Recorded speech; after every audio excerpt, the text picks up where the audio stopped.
그가 또 조각목으로 번제단을 만들었으니 길이는 5규빗이요 너비도 5규빗이라. 네모가 반듯하고 높이는 3규빗이며 그 네 모퉁이 위에 그 뿔을 만들되 그 뿔을 제단과 연결하게 하고 제단을 노스로 쌌으며 제단의 모든 기구 곧 통과 부삽과 대야와 고기 갈고리와 불 옮기는 그릇을 다 노스로 만들고 제단을 위하여 놋 그물을 만들어 제단 주위 가장자리 아래에 두되 제단 절반에 오르게 하고 그 놋 그물 네 모퉁이에 채를 꿰를 고리 넷을 부어 만들었으며 채를 조각목으로 만들어 놋으로 싸고 제단 양쪽 고리에 그 채를 꿰어 매게 하였으며 제단은 널판으로 속이 비게 만들었더라. 그가 놋으로 물두멍을 만들고 그 받침도 놋으로 하였으니 곧 회막문에서 수종드는 여인들의 거울로 만들었더라. 그가 또 뜰을 만들었으니 나무로 뜰의 남쪽에는 세마포 포장이 100규빗이라. 그 기둥이 20이며 그 받침이 20이니 노시오 기둥의 갈고리와 가름대는 은이며 그 북쪽에도 100규빗이라. 그 기둥이 20이며 그 받침이 20이니 노시오 기둥의 갈고리와 가름대는 은이며 서쪽의 포장은 50규빗이라. 그 기둥이 열이요 받침이 열이며 기둥의 갈고리와 가름대는 은이며 동으로 동쪽에도 50규빗이라. 문 이쪽의 포장이 15규빗이요 그 기둥이 셋이요 받침이 셋이며 문 저쪽도 그와 같으니 뜰문 이쪽 저쪽의 포장이 15규빗씩이요 그 기둥이 셋씩 받침이 셋씩이라. 뜰 주위의 포장은 세마포요 기둥 받침은 노시요 기둥의 갈고리와 가름대는 은이요 기둥 머리 싸개는 은이며 뜰의 모든 기둥에 은 가름대를 꿰었으며 뜰의 휘장문을 청색, 자색, 홍색 실과 가늘게 꼰 배실로 수놓아 짰으니 길이는 20규빗이요 너비와 높이는 뜰의 포장과 같이 5규빗이며 그 기둥은 넷인데 그 받침 넷은 노시요 그 갈고리는 은이요 그 머리 싸개와 가름대도 은이며 성막 말뚝과 뜰 주위의 말뚝은 모두 노시더라. 아멘. 이번 주에 이 바야크엘과 이 페쿠데이의 말씀을 통해서 흩어진 자들을 주님께서 모으셔서 하나의 교회, 그러니까 카할이라고 하는 그 교회 공동체로 세우시고 또 그러한 언약의 말씀들이 실체화되는, 확정되는 그러한 이야기를 또 우리를 통해서 이루시는 것을 우리가 보게 됩니다. 특별히 이것은 이제 무너진 성전을 다시 세우는, 무너진 성막을 다시 세우는 이 아모스서 9장 11절에 다윗의 무너진 장막을 다시 일으켜 세우겠다라고 하시는 하나님의 말씀과 연결이 되는데요. 왜냐하면 지난주에 그러니까 이 시내산의 언약들이 이스라엘 백성들에 의해서 파기되고 그들이 금송아지를 섬기고 그 금송아지가 우리를 애굽 땅에서 인도하여 낸 여호와 하나님이다라고 선포하고 뛰놀고 거기서 예배하는 지경에까지 이르렀기 때문에 그러한 모든 패역에서부터 하나님께서 회복해 주시는 그 이야기, 무엇을 통해서 이 세상과 주님의 백성들을 다시 회복시키시는가라고 하는 것을 우리 가운데 말씀을 하시는데 그것은 역시 교회입니다. 우리를 다시 교회로 세우셔서 다시 교회의 회복을 통해서 이 땅을 회복시켜 주시는 것입니다. 그러므로 우리는 이 땅의 회복의 실마리를 교회에서 찾아야 됩니다. 세상 사람들에게, 세상의 어떤 정치적인 어떤 세력에게 이 세상의 회복의 실마리가 있지 않습니다. 회복의 열쇠는 교회입니다. 이 교회가 마치 이 세상을 바치고 있는 그 주춧돌과 같은 것이라고 주님께서 그렇게 말씀을 하셨죠. 터가 흔들리면 사람이 무엇을 할 수 있겠느냐라고 주님께서 우리에게 되묻고 계시는 것이죠. 그러므로 다시 회복할 수 있는 길도, 예수와의 몸의 회복도 결국에는 흩어진 자들이 모이는 것이고요. 또 모여서 함께 기도하고 예배하고 하나님의 말씀을 어떻게 해서든 한 절이라도 살아갈 수 있는 그러한 소망을 품고 우리가 그 주님 앞에 나아가는 것입니다. 그래서 특별히 이 성막에 대한 규례를 지금 다시 주시고 있는 것이거든요. 근데 이것은 그냥 단순히 그러면 예배의 공간을 말씀하시는 것이 아니고 성막 자체가 예수와의 몸이기 때문에 그 몸을 이루는 것, 몸의 완성, 그 각 성막의 그 부분들이 성막의 건축과 예수와의 몸의 완성은 연결이 됩니다. 그래서 우리가 성막의 모든 그 기구들을 만드는 공동체가 그 하나하나를 다 만들고 오늘 마지막으로 이제 그 성막의 그 중심에서부터 시작해서 마지막 지점, 성막의 뜰을 완성하는 장면을 우리가 보게 됩니다. 우리가 이 성막의 뜰을 핫제르라고 하는데 이 핫제르는 말뚝으로 구획하다 혹은 나팔을 불다라고 하는 이 뜻을 갖고 있습니다. 우리가 이 마지막 때의 이 초막의 완성, 초막절의 지점 가운데 들어가게 되면 이 나팔절이 있죠. 나팔절에 그것이 시작이 되죠. 나팔을 분다라고 하는 것은 하나님의 거룩한 성막의 구획을 말하는 것인데요. 그 구획이라고 하는 것은 무엇이냐? 뜰 안에 들어와야 산다는 것입니다. 주의 뜰 가운데로 들어와야만 산다는 것입니다. 거기가 바로 구원의 지점이라고 할 수 있겠습니다. 그리고 그 뜰 안에서 이제 성소로 또 성소에서 지성소로 그렇게 거룩한 곳으로 단계로 나아가는 그런 과정들이 있겠습니다만은 그러나 이 뜰이라고 하는 것은 하나님의 나팔 소리로 말미암아서 구획된 주님의 시간이라고도 할 수 있겠습니다. 그러니까 그 절기라고 하는 것은 이제 시간의 장막을 세우는 것이고요. 지금 이 성막이라고 하는 것은 그저 공간의 어떤 장막을 세우는 것입니다. 이것은 시간의 장막의 어떤 그 모형 또는 비유와도 같은 것이죠. 그러므로 그 뜰 안으로 들어오게 하시는 또 그 뜰을 구획하게 하시는 하나님의 이 말씀은 이 구원의 역사 그리고 복음 전하는 자가 되라, 땅끝까지 이르러 나의 증인이 되라고 하신 예수와의 이 지상 대명령과도 연결이 됩니다. 무엇이냐면 우리가 주님의 뜰을 구획한다라고 하는 것은 어떻게 해서든 한 명이라도 더 구원에 내려고 하라라고 하는 말씀이죠. 한 사람이라도 더 주님의 품으로 돌아와서 살게 하라라고 하는 것이죠. 지금 이제 그 세월호가 인양이 되고 성공이 되었다고 하죠. 근데 최근에 다시 이제 어떤 작은 기사를 보았는데 그 세월호 그 사건 가운데서 그 아이들을 막 구하기 위해서 정말 애썼던 한 분이 계시죠. 파란 바지의 의인이라고 불리우는 분, 제주도 주민인데 지금 이제 제주도에서 살고 계신데 지금까지도 그 당시 사고의 충격으로 계속 이 치료를 받고 계시다는 거예요. 트라우마 치료를 받고 계신데 아직도 그 사진을 보니까 정상적으로 사시기 좀 어렵겠구나라고 하는 생각이 듭니다.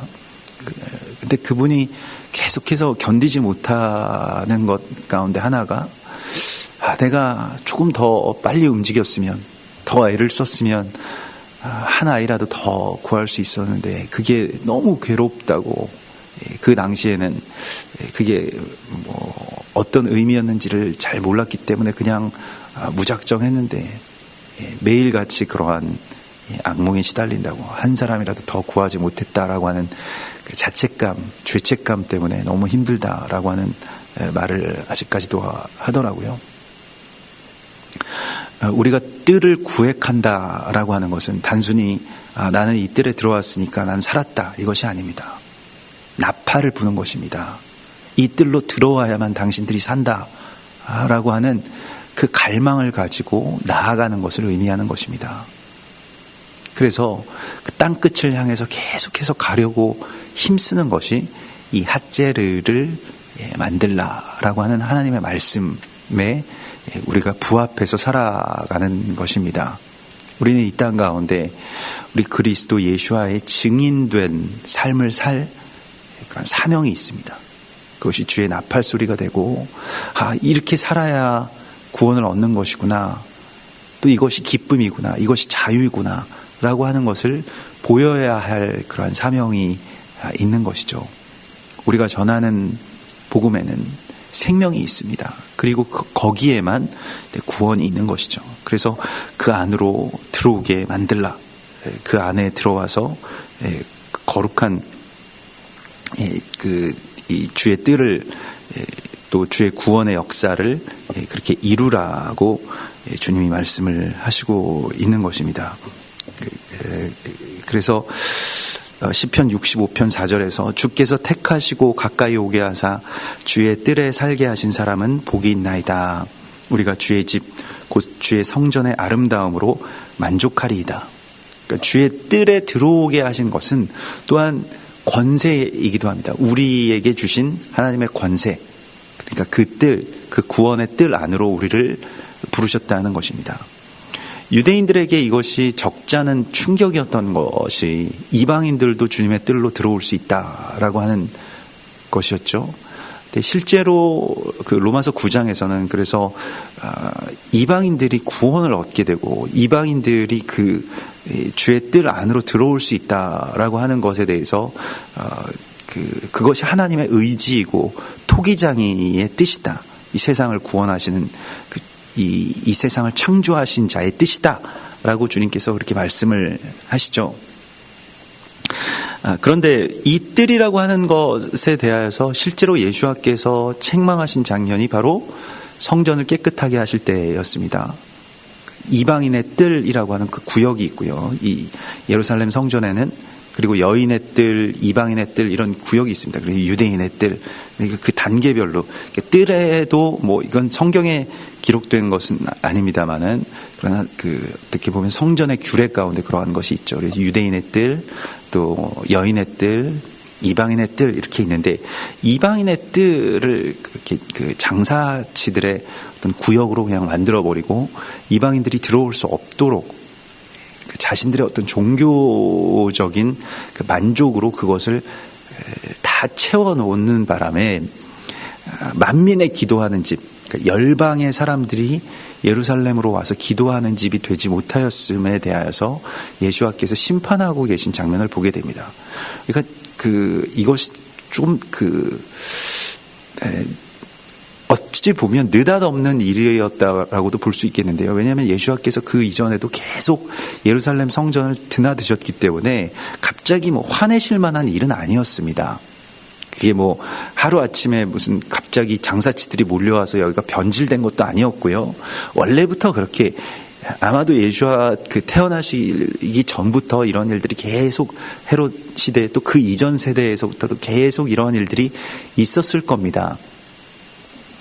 특별히 이 헤롯 시대에 건축된 이 제2성전에서 그러한 일들이 많이 일어났겠습니다만은 그래서 예수와께서 십자가를 지시기 직전에 이것을 심판하시는 것이었습니다. 이것이 바로 성전 뜰의 회복인 것을 주님이 말씀을 하십니다. 이방인들이 그 뜰 안으로 들어오는 것, 또 이방의 교회의 사명은 무엇일까요? 유대인들이 교회 안으로 들어오는 것, 온 교회가 되는 것, 또 우리가 그 뜰 안으로 들어가는 것, 온 이스라엘이 되는 것, 그 한 세 사람의 이야기가 바로 하나님의 역사의 완성인 것을 주님이 우리에게 보게 하십니다. 그리고 그 이전에 제사장들을 데려다가 그 회막 그 안에 있는 회막문에서도 씻겼고요. 또 그 안으로 들어가서 물두멍으로 그들의 몸을 씻어 정결하게 하였다라고 이렇게 말씀을 하시는데요. 오늘 이 38장 8절에 보면 노스로 물두멍을 만드는데 그 물두멍을 회막문에서 수종드는 여인들의 거울로 만들었더라. 그 여인들의 거울이라고 하는 것은 자신의 몸을, 자신의 얼굴을 보는 그 도구입니다. 그것으로 물두멍을 만들고 거기에 물을 채워 넣었다라고 하는 것입니다. 그러므로 물두멍은 자기 자신을 정결하게 하기 이전에 먼저 자기 자신을 성찰하게 하는 도구입니다. 자신을 먼저 보는 것이죠. 나의 흠결이 무엇인가? 내가 고쳐야 될 부분이 무엇인가? 내가 씻어야 될 지점이 어디인가? 라고 하는 것을 알아야 된다라고 하는 것이죠. 그것을 알았더라면 이스라엘이 고쳤을 것입니다. 그러니까 예수와의 책망이라고 하는 것은 마치 물두멍과 같은 거예요.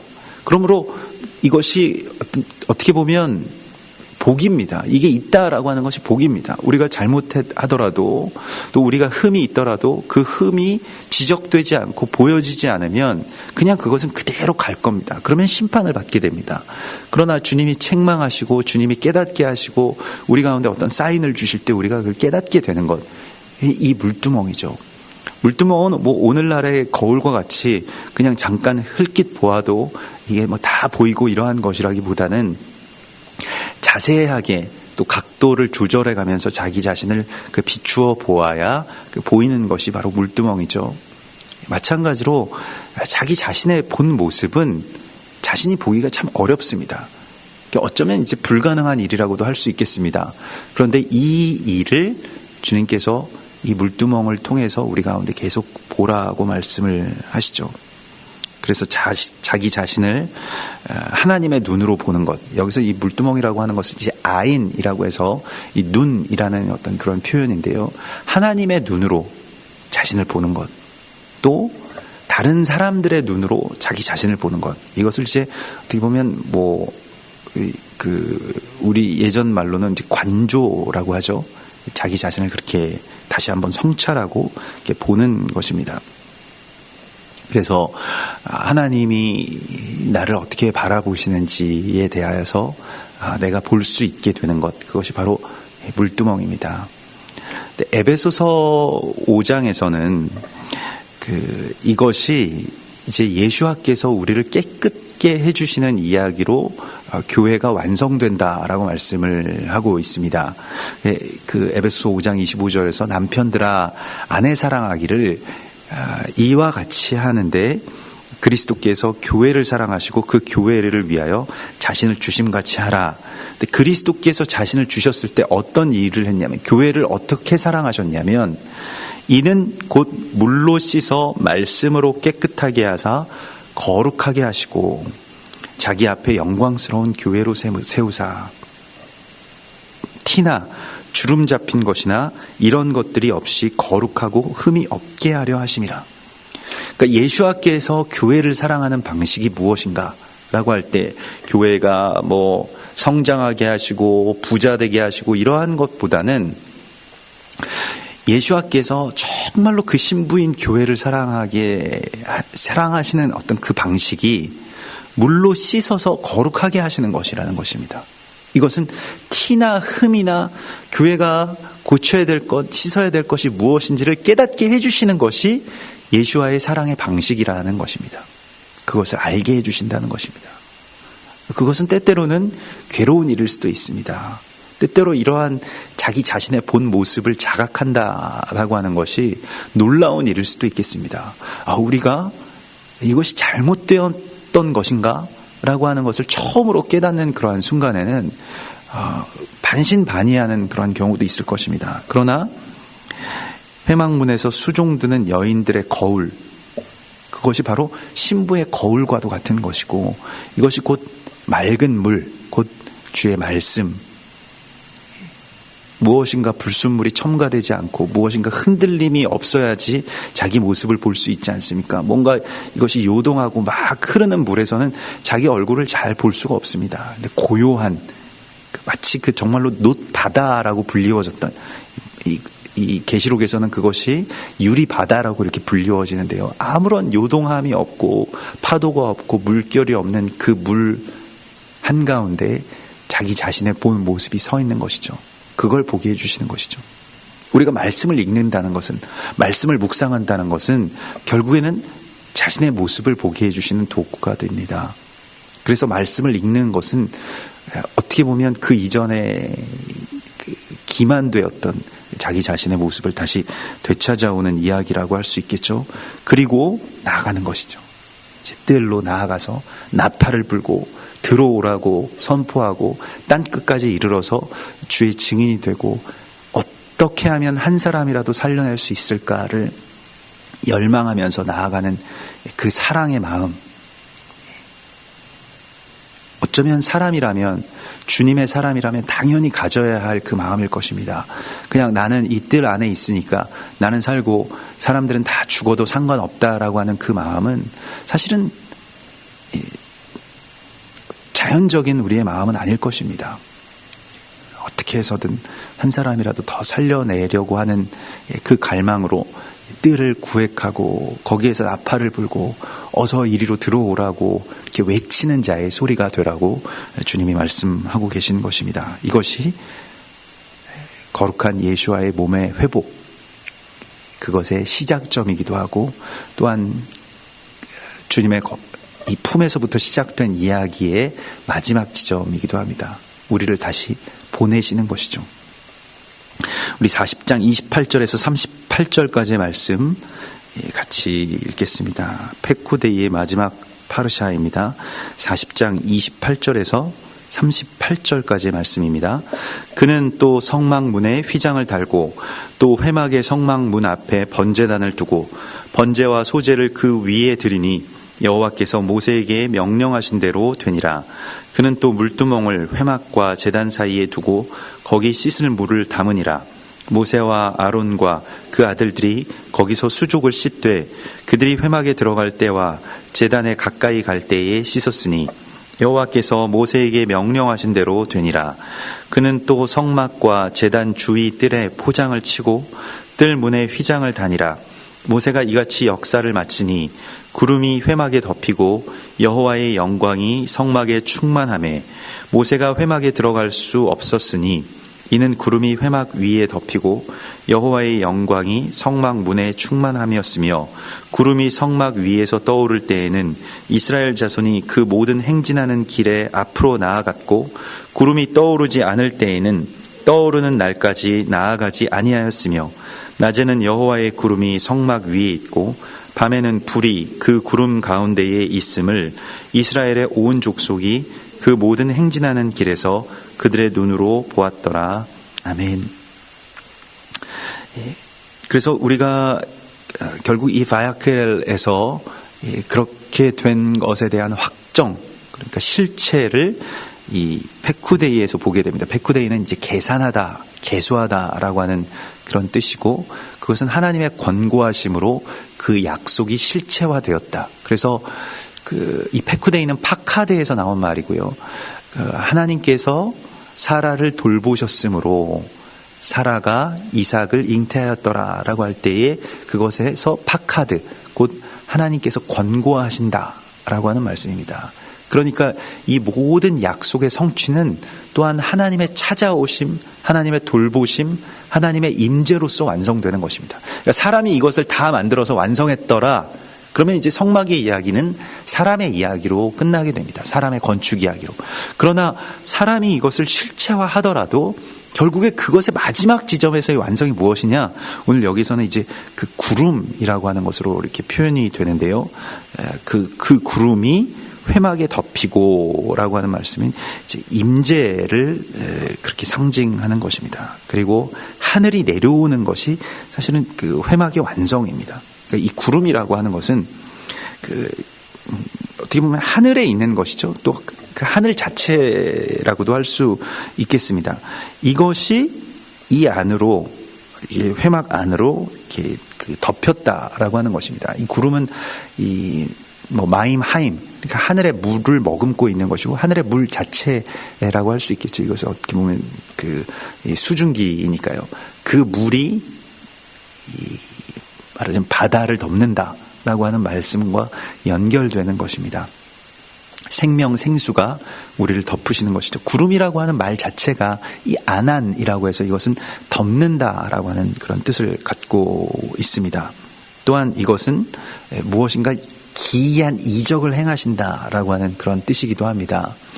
성막의 완성은 결국 그 구름이 이 성막에 빽빽하게 덮여서 나중에 이제 그 제사장이 위임되고 성막이 완성되고 그래서 모든 것들이 다 완공되었을 때 실제로 보면 이 구름이 너무 빽빽하여서 제사장들이 어떻게 들어가서 움직일 수 없을 정도로, 무엇을 할 수 없을 정도로 이 빽빽한 임재 가운데 그 하나님께서 임하시는 것을 우리가 보게 됩니다.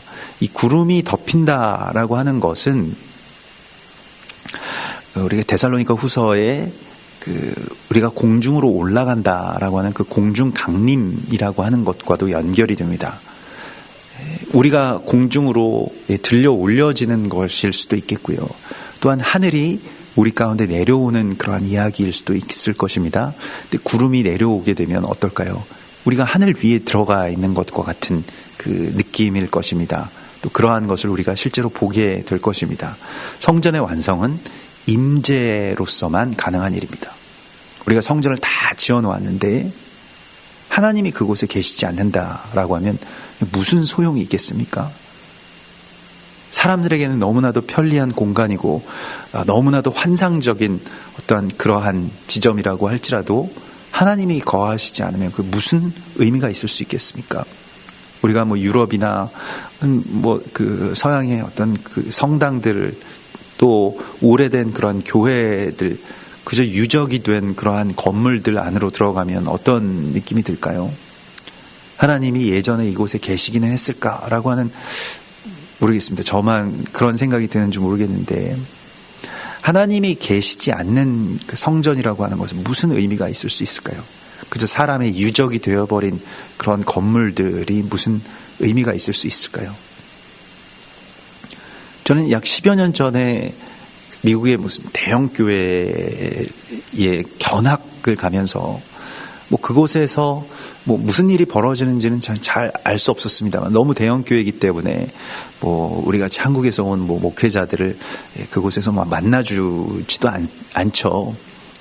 다만 건물을 견학할 수 있게 해주었습니다. 그래서 건물들을 견학할 때 이런 마음이 들었습니다. 하나님의 임재, 하나님이 정말로 이곳에 거하시기로 작정하셨을까? 그의 이름을 두시기로 또 그의 임재를 두시기로 작정하신 곳은 바로 이러한 곳일까? 크리스털 처치니 무슨 윌로우 크릭이니 이러한 교회들이요. 대형 체육관에서 예배를 드리는 엄청난 교회들을 보면서 하나님은 과연 어디에 계시기를 원하실까라고 하는 것을 하나님께 깊이 묻고 또한 기도했습니다. 하나님은 어디에 이 구름 기둥으로 하늘의 물로 덮이실 것인가요? 그것은 결국 우리가 예수와의 온전한 몸을 이룰 때에 주님의 임재가 있는 것이죠. 우리가 어제도 함께 금요 예배 때 열왕기상 이 8장의 말씀을 나누었습니다. 솔로몬이 그렇게 기도하죠. 이 성전을 완공하고 하늘의 하나님께서 이 누추한 곳에 거하시기로 작정하십니까?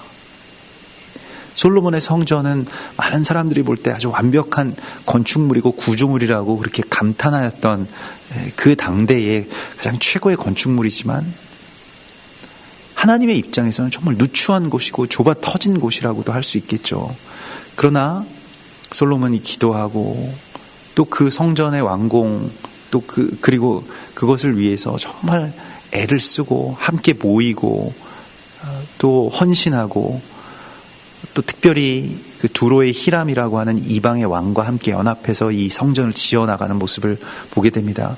솔로몬 성전은 사실은 히람과 솔로몬 성전이라고도 할 수 있을 정도로 실제적인 그 모든 재료들과 또 물품들을 두로의 히람 왕이 제공했죠. 그리고 실제로 그의 기술들이 두로의 기술들이 그 솔로몬 성전을 세우는 데 일조했죠.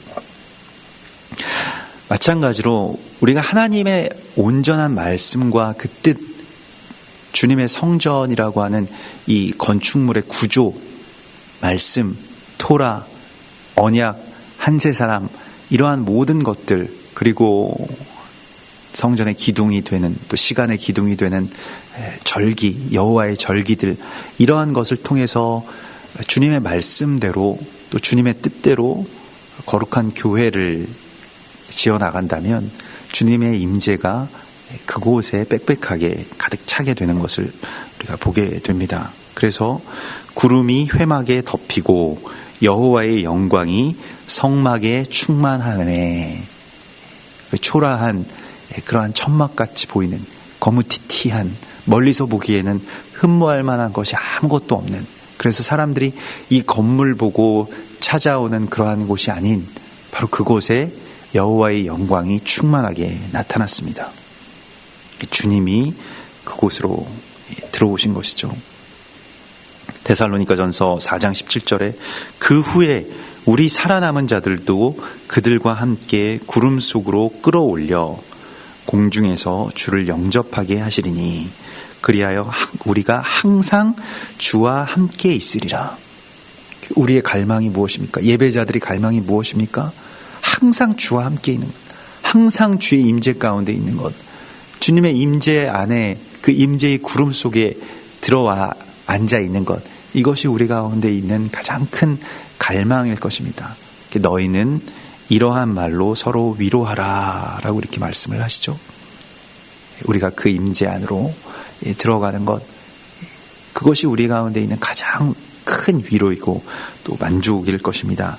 그것을 주님께서 우리에게 허락하여 주시는 것이죠. 우리가 연합할 때, 또 우리가 이렇게 회복해서 예수와의 몸, 곧 성전이 되려고 이렇게 애를 쓸 때, 기둥으로 버텨내고 받침으로 가장 낮은 곳으로 들어가서 깔리고 기도로서, 기도의 향연으로서 이곳을 채울 때 주님께서는 이러한 거룩한 성막으로서의 완성을 우리 가운데 허락하시고 또 그 구름으로 이곳을 감싸시고 임재하시겠다. 항상 주와 동행하는 그러한 삶을 살게 해주시겠다라고 약속을 하십니다. 오늘날의 교회의 많은 문제는 어떤 다른 조직이나 또 사람이나 또 다른 것에 있지 않을 것입니다. 하나님의 임재, 우리가 이것을 구하여야 됩니다. 이것을 파괴하는 교회의 다른 어떤 부족한 요소들이 무엇인지를 우리가 깨닫게 해달라고 구해야 할 것입니다. 헤롯이 지어놓은 성전도 솔로몬의 성전과 못지 않았지만은 솔로몬의 성전과 같이 헤롯의 성전도 로마에 의해서 파괴됩니다. 하나님이 원하시는 것이 무엇이었을까요? 하나님이 원하시는 성전의 모습이 무엇인지 우리가 깨닫지 못한다면 우리의 성전들도 파괴될 것입니다. 하나님이 원하시는 성전은 무엇일까요?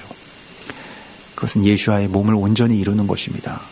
예수와의 몸을 온전히 이루는 것에 있어서 이 한 세 사람이라고 하는 것을 우리가 등한히 여긴다면, 마치 손에 그 새끼줄로 만든 그 채찍을 들고 다시 우리를 심판하시는 예수와의 성난 모습과 마주쳐야 될 수도 있을 것입니다.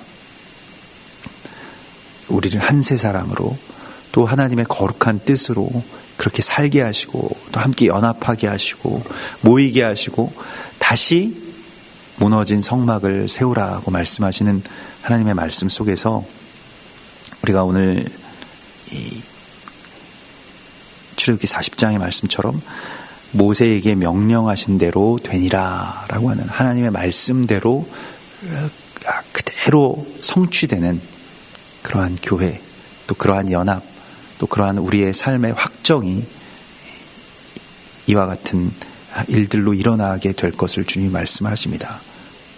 이 완성조차도 하나님께서 하시는 일입니다.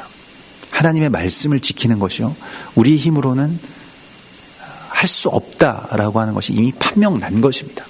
화로다 나여 망하게 되었도다 라고 하는 그 지점에서부터 시작된 이야기는 하나님이 이제 이것을 완성하게 해주시는 것입니다. 우리는 말씀을 지킬 수 없는 사람들이었습니다. 그럴 의지도 없고 그게 뭔지도 모르는 사람들이었다라고 하는 것이 이미 다 판명이 된 것입니다. 그러므로 주님 오늘 우리 가운데 오셔서 주의 영으로 우리를 충만하게 하셔서, 우리가 어제 에스겔서 36장의 말씀을 나누었습니다. 주의 영을 우리 가운데 채우셔서 우리로 그의 말씀대로 행하게 하시는 것, 그것이 회복입니다. 그것이 신부를 세우시는 신랑 되신, 남편 되신 예수와의 사랑의 표현입니다. 우리에게 그 영을 주고 새 마음을 주시고 새 영을 주셔서 이렇게 새롭게 티나 흠이나 아무 주름 잡힌 것, 왜곡된 것이 없는